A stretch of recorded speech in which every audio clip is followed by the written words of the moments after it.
Now, what about Botox? Is it being normalised? More and more people are talking more and more honestly about their interest in Botox and, in fact, their use of it. Caitlin Moran famously was against it. Now she's an enthusiast. Melanie Abbott is a reporter for You and Yours. Alice Hart-Davis is a journalist and the founder of the Tweakments Guide.com. Mel, good morning to you. Good morning. What is Botox? Well, Botox is a trade name. It's made by the company Allergan. It's a real money spinner for them, a multi-billion pound product. It's made from a toxin, which is the same one which can cause the food poisoning botulism, but it's used in incredibly small doses, and it's injected into your muscles in small amounts, and then it causes temporary paralysis by disrupting the nerve signals to that muscle, and that's where you get the frown lines that stop appearing. Right, and how long has it been a part and parcel of the beauty business? It's been around for quite a while now. It was initially used for things like spasms, facial spasms, twitches. It's also been used for quite a long time for things like cerebral palsy in children. But apparently it was discovered, its kind of beauty effects were discovered by a woman who was having it for eye spasms, and then mentioned that she had found that her frown lines were disappearing and was saying, can you put a bit more into my brow? So that's when it started to be marketed as a beauty product. Right. And it's now available, some would say worryingly, on the high street. Well, that's right. Yeah, two years ago, Superdrug began providing it in its clinics in store.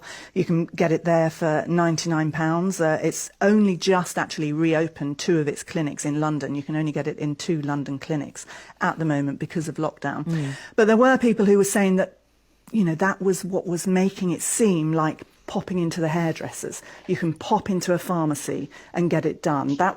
A lot of people said that was when it started to be seen to be far more normal. I think in truth it was... Well, I've got to be honest, Sorry. I dye my hair. What's the difference? Well, that's what some people argue. But, the difference is, I suppose, that this is a medicine. It's a prescription-only medicine. There are those flying under the radar who are getting around those rules. But it is a prescription-only medicine. Let's bring in Alice Hart-Davis. Alice, how often have you had Botox?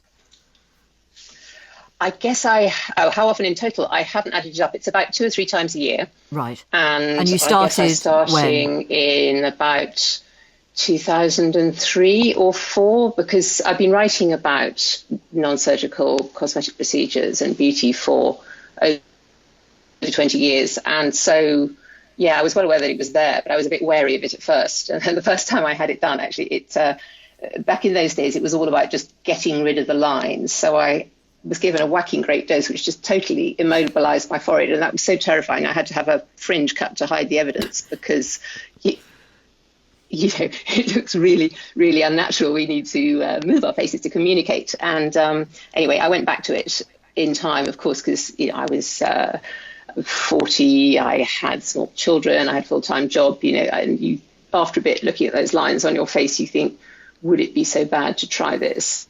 Yeah, sometimes I wonder whether being short-sighted has actually protected those of us who are short-sighted from some of these worries. I've just never really seen myself all that clearly for so long. Do you regard it, Alice, as an indulgence or a necessity? I think for me it's lucky and different because it's part and parcel of my job, but it would an indulgence, totally an indulgence. Nobody has to do these things, my goodness. And a lot of people are very vocal about why we shouldn't. It's totally a choice for the individual, but there are quite a few people who were getting very twitchy during lockdown because they have come to regard it as a vital part of their beauty upkeep. To your point about it being like sort of hair dye or something. It's not because it's a medical procedure, but a lot of people just are not interested in knowing what their faces look like when left to go natural.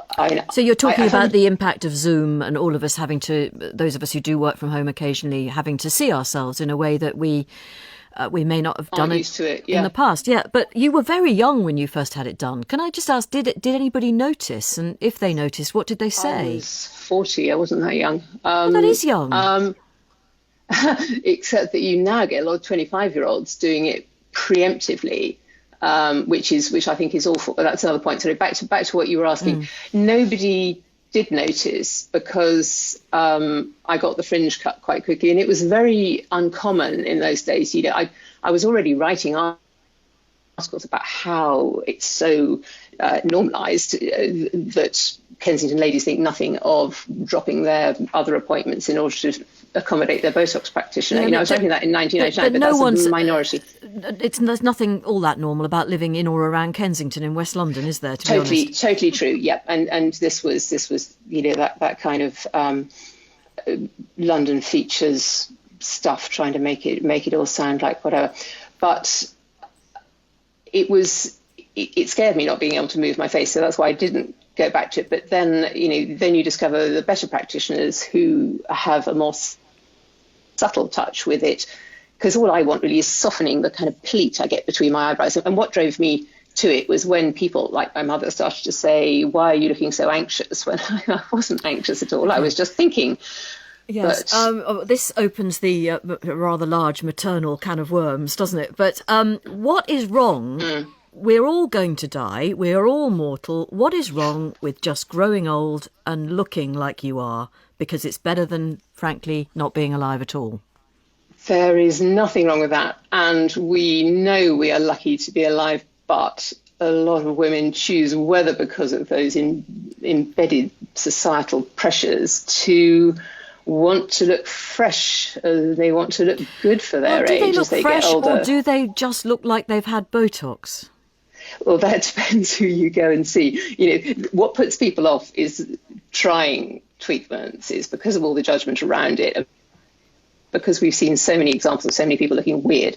Hollywood celebs, footballers' wives, Love Island people. There's a very done look that is easy to spot, and people are becoming better at spotting that is work rather than just looking weird. But there's also... Sorry, I just want to bring back Melanie. Alice, thank you. And by the way, I should say I happen not to have had Botox, but I can't. Can I honestly say that I never would? No, of course I can't. Melanie, do we know how many men are having it? Well, it is still predominantly women, but there has been a survey done by the British College of Aesthetic Medicine. Now, a caveat, they do only represent doctors and dentists who carry out Botox in the UK. And of course, there are procedures done by nurses too. But they say that men make up less than 10% of their clients. Now, interestingly, during lockdown, I was doing a piece on how many people were trying to get around the rules where you shouldn't be going to a facial clinic. And I did talk to a young man, quite a young man. He was a hairdresser, and he had it done in lockdown against all of the rules because he was so desperate to keep up appearances. Right. So there are men out there. Yeah. No, Alison, I think you'd echo that, wouldn't you? Yes, that men are increasingly keen on this, and a surprisingly growing proportion of middle-aged men, either because they've come through divorces and want to, sharpen themselves up again, or because their wives perceive them to be getting on a bit and send them into the practitioners who the wives are seeing. But, it is a small proportion. It is kind of 10, 15%. I'd say a bit more than that, the BCAM numbers said. Right. And there are no harmful side effects at all, Mel. Are we sure about this? Well, there appear to be no long-lasting side effects from Botox. The complication rates are really pretty low, but you may have a problem, according to the stats from the British College of Aesthetic Medicine, in 5 out of every 1,000 treatments. Now, the thing about Botox, though, is it does wear off. So you can, if it's injected into the wrong place, you can, for instance, get an eyelid droop. Not very attractive, not the effect you're after. You can also get something called a lip droop, which of course doesn't look great either, and might make it quite difficult to eat until it wears off. But that would worry me. Does wear off. Well, yeah, you wouldn't be very chuffed, would you? There are slightly less significant side effects, so you can get a headache. You can sometimes get flu-like symptoms, people report, and there can be redness or even bruising. And as you've also discovered, if too much, or also discussed, if too much is injected, then you can end up with that frozen look that we've all seen on some people. Yeah, I know, we absolutely have. And to go back to my earlier point, I pride myself on being able to tell, I think, when someone has had it. But perhaps I don't notice those people who've really paid a load of money to have it done. And as I say... That's why... Go on, Alice. Butting, Jane, but yeah. That's why celebs get away with lying about it. Because, most celeb interviews, they will say, I tried it once, it made me look weird, I've never done it again. It's my party trick to go up to doctors and nurses at conferences and say, so doc, I hear you're doing less Botox, and they look like baffled. Say, what do you mean? This is my number one procedure. I said, well, so many interviews say all these people have given it up, you must be going out of business. And then we all laugh. And they say, it's because we do such good work, such subtle work. All those people can get away with fibbing about it. Also, there are other brands of toxin which aren't Botox, and a lot of practitioners offer more than one of those brands, and a lot of their clients will come in and ask for specifically the other brands, so that technically they can say they're not having Botox because they had Dysport. They have had botulinum toxin A injected in there for it, but it wasn't actually Botox. Yes, it makes it sound so appealing when you put it like that. Just very briefly, Alice, is there going to be a time when you just stop? Because let's say you've got to 65 or 70 and you think, well, I know I don't need to worry anymore. It's over. No more Botox for me. Me for myself? Yes. I don't know. I always think the key thing in any of these Tweakments areas is to know when to stop with any procedure before you look weird.